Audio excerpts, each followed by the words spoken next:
ક્ષત્રિય આંદોલનમાં મહત્વની ભૂમિકા ભજવનાર પીટી જાડેજાએ સંકલન સમિતિ સામે સવાલો ઉઠાવી સમિતિને પડકાર ફેંક્યો છે। એક મહિલા સભ્ય સહિત 5ના કરતૂતોનો ભાંડાફોડ કરવાની ધમકી આપી છે। પીટી જાડેજાનો અહમ નહીં સંતોષાતા ઓડિયો મેસેજથી પ્રેશર ટેકનિક અપનાવ્યાની ચર્ચા ચાલી રહી છે। 6 ઓડિયો મેસેજ કરીને સંકલન સમિતિના હોદ્દેદારોને ધમકાવવાનો પ્રયાસ કર્યો છે। ઓડિયો ક્લિપ પીટી જાડેજા કહી રહ્યા છે કે મારે કોઈના બાપની જરૂર નથી, તેમજ સંકલન સમિતિના મહિલા સભ્ય સહિત 5 સભ્યોના કરતૂતોનો ભાંડાફોડ કરવાની ધમકી આપી છે।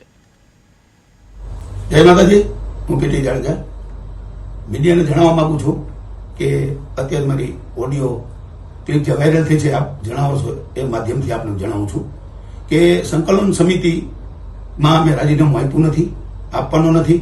આનાથી વધારે સ્ટ્રોંગ સમિતિ બનશે એવા અમારા અને સમાજના પ્રયાસો છે। સમાજમાંથી મને કહેવામાં આવે છે કે સમાજમાં હજારો યુવાનો, લાખો યુવાનો તમારા સમર્થનમાં છે, તો તમારી સંકલન સમિતિ કેમ ચૂપ છે? એ મારી નારાજગી હતી। એમ મેં નારાજગી વ્યક્ત કરી, મેં રાજીનામું આપી દીધું એવું નથી કીધું, આપી દઈશ એવું કીધું। એટલે સંકલન સમિતિ અત્યારે ચર્ચા થઈ, જે ઓડિયો ક્લિપ છે એ ઓડિયો ક્લિપ જે સંકલન સમિતિનું 14નું જે ગ્રુપ છે એમાં છે, એમાંથી આ કોઈ વાયરલ કરી છે। એટલે મારી જે નારાજગી તો હતી, પણ હું જે વિચારતો હતો એ મુજબ જ આ કોઈ એક વ્યક્તિ છે। એટલે અત્યારે મને સંકલન સમિતિમાં બધાને ફોન આવે છે કે જે એક વ્યક્તિ છે એ મેં કીધું હું સાયબર ક્રાઇમમાં ફરિયાદ કરીને એમનું નામ જાણી લઈશ, તો આપણે એને એકને દૂર કરશું। તો આખી સંકલન સમિતિને મેં કીધું, આખી સંકલન સમિતિને મેં કીધું જ નથી, બરાબર છે।